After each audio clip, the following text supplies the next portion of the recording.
Two Barclays analysts, one hot topic, all sides explored. This is The Flip Side. The Flip Side is a podcast series featuring lively debate between two Barclays research analysts, taking opposing viewpoints on timely topics of importance to economies and businesses around the globe. Welcome to The Flip Side. I'm Meli, the head of research at Barclays. I'm joined today by Will Thompson from our sustainable and thematic research team. Thanks for joining me, Will. Thanks for having me, Jeff. Today we're going to talk about the consumer's role in the energy transition away from fossil fuels. How do we get households to reduce their carbon footprint? Look, clearly there's been a lot of focus on corporate net zero targets, but we really shouldn't lose sight of the consumer. Our cars, our homes, our plane travel, they account for about 45% of energy-related emissions, roughly 20% to fuel our cars, another 20% to heat and cool our homes, nearly 5% for our airfare. And Will, I just don't think the U.S. is on the right path to reduce those emissions. We're trying to influence behavior through a hodgepodge of subsidies and incentives. They add up to a series of half measures that are ineffective and are slowly but surely breeding resistance to change. If we can't put a price on carbon, we should instead pick a small number of changes that are really impactful and push hard on those to make a difference. I disagree. Admittedly, this is a huge challenge, and I think that's why we need a broad approach. We need to change consumer behavior on a number of fronts, and simply too early to decide what will work and what won't work at this point. It's worth giving a little context on the current U.S. approach to climate. I'm going to use the recent Inflation Reduction Act, or IRA, to illustrate. It's a big bill, but it's also typical of our approach. It has dozens of provisions. It's got subsidies for a litany of climate-friendly activities. There's actually too many for me to summarize here. I'm just going to read off a sample of the list. It's got the creation of a green bank, credits for residential solar investments, incentives to purchase electric vehicles, incentives to improve home energy efficiency, incentives to improve the renewable supply of energy for home use.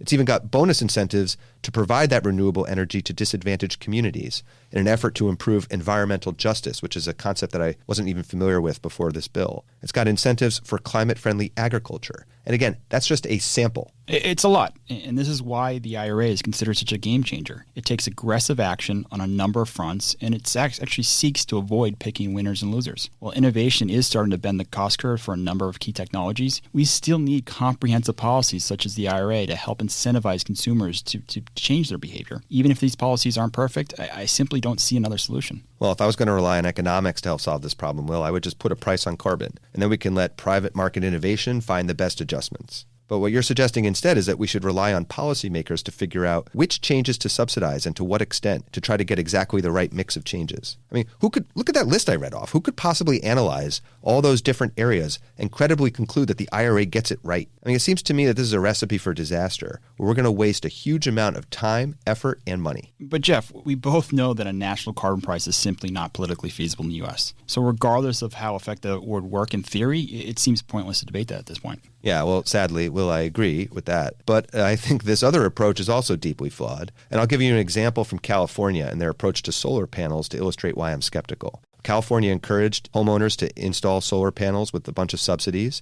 They convinced a lot of people to make big investments. And part of that investment was that they would sell the electricity they generated back to the grid. But that had a bunch of unforeseen consequences. First of all, people were being overcompensated to provide power to the grid during the middle of the day when the sun is bright and shining. That's also when the power is least needed. Second, the people who could afford solar panels then found themselves with lots of electricity, some of them disconnected from the grid. And that meant that the cost of maintaining the electricity grid was being shifted to people who couldn't afford solar panels or couldn't install them because they lived in like rental homes or they live in multifamily homes like apartment buildings. That meant a lot of low-income families faced higher utility bills, which of course creates problems of its own. And that meant California now has had to slash what they pay for that solar panel as it gets sold back to the grid. That's been very frustrating to the people who made those investments because they made the investments assuming a certain kind of power cost, and that's gone down, meaning their investments were no longer economic. It's just an example of how policymakers trying to fine-tune can misstep. I mean, no one said this would be easy, but I think it's a bit short-sighted to rule out possibilities and worry too much about the potential unintended consequences at this point. We also shouldn't discount the pace of innovation. Take AI, for example. Just a year ago, we didn't know the potential of AI.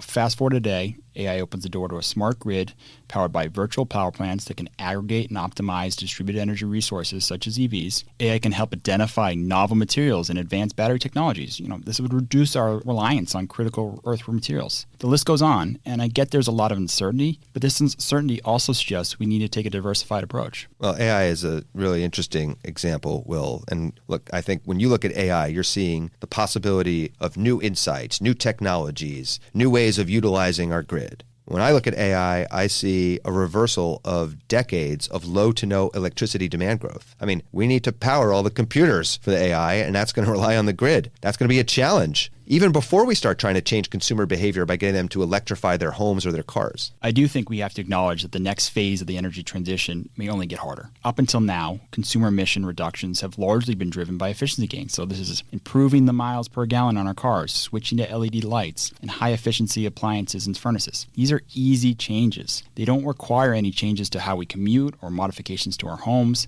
but they also don't get us off fossil fuels. Well, on one hand, I'd say, Will, I agree with you. It's actually somewhat overlooked how successful these efficiency gains have been. I mean, U.S. carbon emissions are down something like 20% from their peak, and that's despite the fact that our economy has been growing very robustly, and normally you would think energy use goes up with economic growth. Most of that decline in carbon emissions is due exactly to the efficiency gains that you mentioned. However, one place I disagree, you said efficiency gains were easy, and I think actually they spark some pretty serious resistance. Take the fuel economy standards for cars as an example. It's a huge political hot potato, and you can see that with the debates between the federal standards, California standards, how other states react to that can be quite a contentious issue. And I think that's my point, that the next phase of the transition will be even harder. Consumers are being asked to switch fuels by electrifying their cars with electric vehicles or EVs, as well as electrify their homes with electric stoves and heat pumps to heat their homes. And we recently actually published a deep dive on heat pumps. But switching fuels has clearly raised the debate about the freedom of choice. Look no further than the backlash to the potential banning of gas stoves in California and New York. And this seems to show us how much of a cultural shift is needed. But we also need to make aggressive action now and accept the fact that change will be slow amid early resistance. Well, change will be slow and expensive. I thought your work on heat pumps was really instructive as an example of the costs associated with these changes. But actually, it's kind of a technology I wasn't familiar with before. I think it might be worth like a quick 101 on how heat pumps work. Sure. So whereas conventional heating generates heat by burning fossil fuels or through electric radiators, heat pumps actually absorb heat from the outside. They can capture heat from the air, the ground, or even water, regardless of whether it's cold outside. And by transferring heat as opposed to generating heat pumps can achieve 3 to 5 times higher efficiency than conventional heating. This doesn't require magic or even novel technology. Heat pumps use essentially the same components that are in your home air conditioning system, which is actually effectively a heat pump, but just run in reverse. So in fact, most heat pumps provide heating and cooling, so they eliminate the need for having air conditioning at your home. Yeah, it's cool technology for sure, but now let's get back to the cost side of the equation. So the average cost to buy and install a heat pump is about $16,000, which is 3 to 4 times the cost of a conventional gas furnace and boiler. And this excludes any additional insulation costs, which are an important component because heat pumps provide lower heat supply relative to all those conventional heating methods. Now, most buildings in the U.S. and Europe were built before the modern-day energy codes, so it can cost thousands of additional dollars to upgrade them so that the insulation is sufficient. I've read a study that said the full cost of a heat pump for a pre-1980 single-family home in upstate New York could be as high as $60,000. And that's just only upfront costs. The other challenge with heat pump is that they actually don't always provide lower fuel costs. Wait, what? Because you just told me they were 3 times more efficient. They are, but most people heat their homes with natural gas. And in most regions of the U.S. and Europe, electricity is 3 times more expensive than natural gas on a dollar per kilowatt basis. So this can completely offset the efficiency gains of the heat pumps. And given how much we need to invest in the grid to meet increasing power demand, I do worry that electricity prices may only go higher. See, this seems like a huge hurdle to implementation for me. It's just hard to imagine that the best use of that $60,000 is to install a heat pump. I mean, surely that household could get better bang for the buck in some other sort of change. And it really highlights to me the flaws in this approach. I mean, look, anyone who makes that decision, however well-intended, is simply wasting money. You could easily spend it more intelligently and to greater effect. To be fair, maybe heat pumps don't make sense for everyone, but it doesn't mean they're not worth pursuing. In fact, heat pumps have outsold gas furnaces in the United States over the last several years. This is despite IRA subsidies for heat pumps still not being available yet. So the reality is, in many homes, they lack access to natural gas, and they still rely on expensive heating oil, propane, and direct electric radiators. Maine, which isn't the most progressive state, has had very high heat pump adoption due to many Mainers being stuck on heating oil. The New York Times just wrote a big article about this. Plus, heat pumps can make a lot of economic sense for new construction homes. Since heat pumps can provide both heating and cooling, they eliminate the need to install separate heating and air conditioning systems, saving costs. And that's why over 40% of new single-family homes in the United States now come with heat pumps. Well, see, that new construction point is a good one. And I do think, of course, that we need a lot of new housing supply in the country. That's something we talked about in the last episode of The Flip Side. But here's my angle, though. We should focus the subsidies there. It's the most cost-effective. And over time, it's going to achieve the greatest adoption. And then you take this carrot and stick approach by pairing it with mandates. So,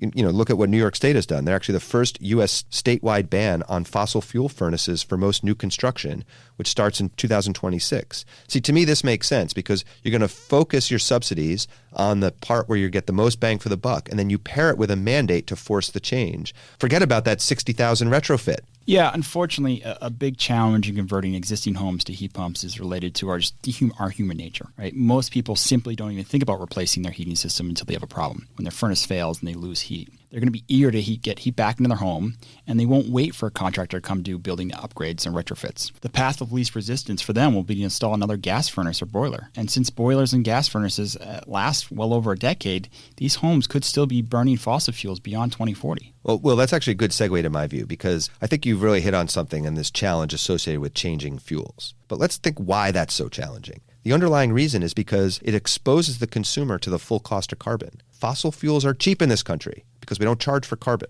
When you change fuels to electricity, you're forcing the consumer to internalize that cost. Now, we're opting for a subsidies-based approach to facilitating that transition. We do that because it's easier to federalize the extra spending rather than forcing the consumer to spend it directly. Yeah, but you're bearing those costs in budget deficits, and consumers will still end up paying it, just not directly. Will, it's actually even more perverse than that.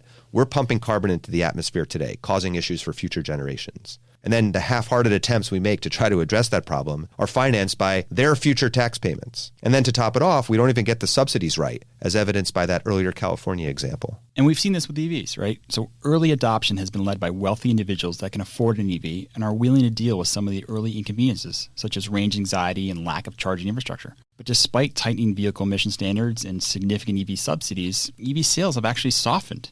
Sales fell 11% in Europe in March, and Tesla's sales might be flat this year. And while some might point to higher interest rates, the simple fact is that many auto manufacturers seem to be shifting their focus to plug-in hybrids, which suggests that interest rates are not the problem. The problem is many people are not ready to switch to an EV. I think another part of the problem is that the subsidies are trying to do too much. So the EV subsidies that you mentioned have fair wage and local labor requirements. Those raise the costs of EVs. Just as a similar example, the Treasury Secretary of the United States recently criticized China for exporting too much cheap clean tech. But if we insist on higher costs for clean tech, then the subsidies don't actually accomplish anything.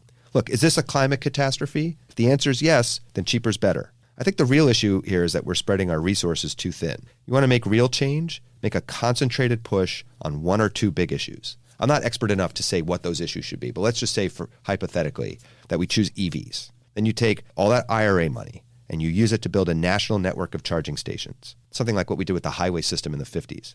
You eliminate the constraint that you just mentioned associated with range anxiety and limited charging. Now all of a sudden an EV is feasible, not just for a wealthy homeowner in California, but for everybody. Then you mandate the transition. You do kind of like what New York State was doing around new construction. You make that window really short, at least as short as Europe. That's how you can get real change. My concern with that approach of doubling down on one part of the energy transition is that it assumes everybody is in the same position to change. And I just mentioned how many people aren't ready to switch to an EV. Your solution of building a national network of chargers ignores the fact that often the cheapest and most convenient way to charge your EV is at home. Yet many people, particularly in low-income and disadvantaged communities, don't have access to residential EV charging since they rent their homes, they live in multifamily buildings, or they don't have a personal driveway or parking garage. You're asking them to sacrifice not only time in their day, but actually money, because it might probably cost more for them to charge. That doesn't seem like an equitable solution for me. I think there are going to be significant adjustment costs and political costs that go along with this change. But just to be clear, there will be a cost to pay for this transition, one way or another. And if we're really on the cusp of a climate catastrophe, which of course is a point of debate, then the political costs or inconveniences we're talking about are nothing compared to the alternative. And I just think that if we're going to take this problem seriously, pushing on 10 strings at once isn't going to get it done. I feel like once you build the charging stations, a lot of those concerns you gave go away. And now it's a question of how much we're charging for the electricity. We really ramp up EV production and sales. Now we talk about bending the cost curve. That's when those technologies get cheaper. Pretty soon you can flip the script, and then the internal combustion vehicles become the ones that are inconvenient. Maybe gas stations start closing because everyone's charging their cars instead. And you get that beat up old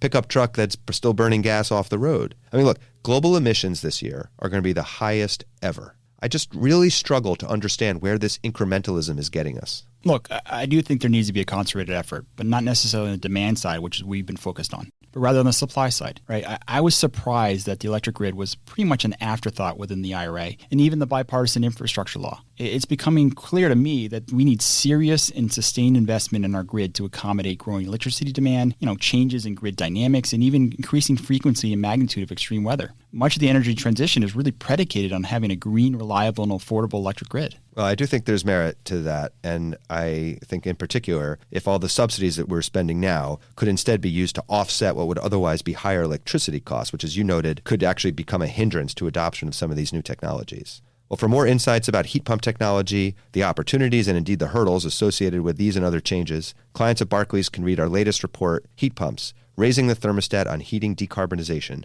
available on Barclays Live. That's all for now from this Barclays podcast. Thanks for listening, and we'll catch you next time on The Flip Side.